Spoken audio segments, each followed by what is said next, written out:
Hello everybody, welcome to this new video. This is a different video from anything I've done before. It's more of a commentary style video, but I hope it's informative and enjoyable. So this is an 8-ball run that I posted on Instagram recently. It was of 115 catches in the fountain pattern, and I filmed the entire training process to build up to this run. So this is how I trained my 8-ball fountain.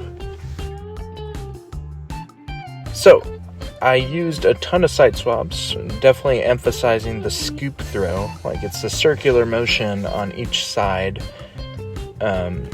because you're going to need that definitely to run the 8 balls. Even to run 6 balls, the scoop motion is really essential in order to get the best pattern possible with the least collisions. So I used a ton of siteswaps with even numbers in them in order to train up that circular motion. So here's me doing all these siteswap variations that include even numbers and the scoop throw. So the 6-ball siteswaps I've been showing right here can be used very effectively, of course, for 6 balls, and the following 8-ball siteswaps can be modified to help your 6 balls as well.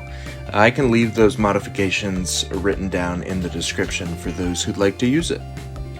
So here I moved on and started doing siteswaps that emphasize the scoop throw, but now are much higher and have an 8 in them.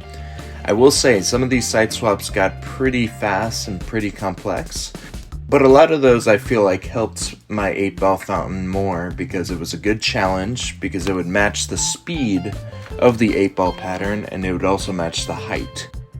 I did acknowledge, however, that a lot of these I will not be able to run for a long time as I did some of the earlier ones, but I gave myself some grace and tried my best.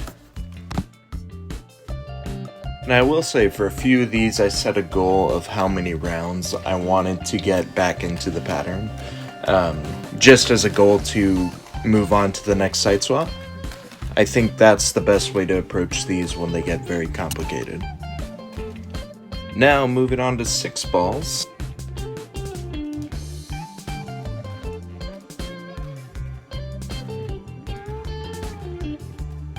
Some of these got increasingly difficult as I did them, like this 8-5-5, I put the 8s through the middle there, and I put the 6s and the 7-5-6 through the middle as well, just to emphasize the scoop throw that I've been practicing.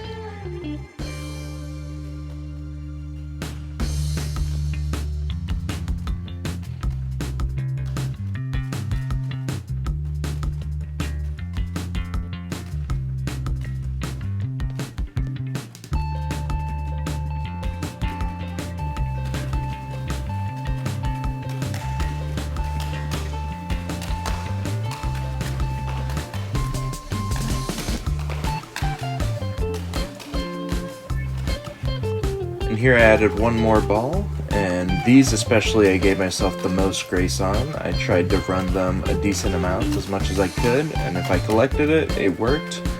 No pain is wasted here, because the goal is to get to 8 balls, and I've been warming up the 8 balls quite a bit, and some of these can be a trick on their own, if I were to say, because they are pretty hard, but I tried to get the basics down just to finish warming up for the 8.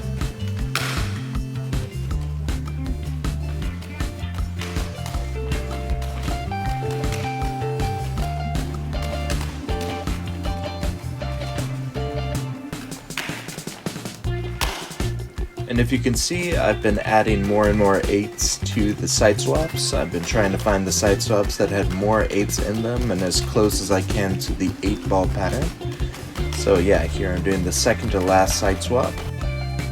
And yep, here's the last one, and I added a 7 in there to make it both sides, so I can emphasize the scoop throw on both sides. So yeah, there we go. It's time for 8 balls. So yeah, there I am, very cinematically adding one more 8-ball. And my goal for this session was 100 catches.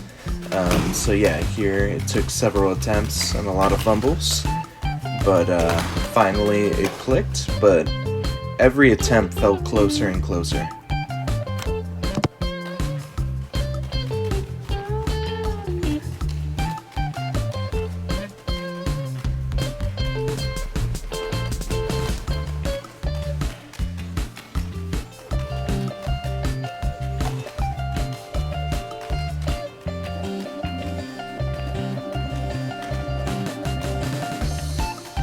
And there we go.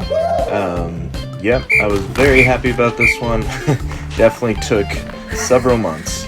So thank you so much for watching, and I hope you enjoyed it. I hope you found it educational, informational, whatever the word is. And yeah, if you liked the video, let me know in the comments. And if you have any questions, feel free to reach out in the comments. And yeah, I'll try to answer them the best I can.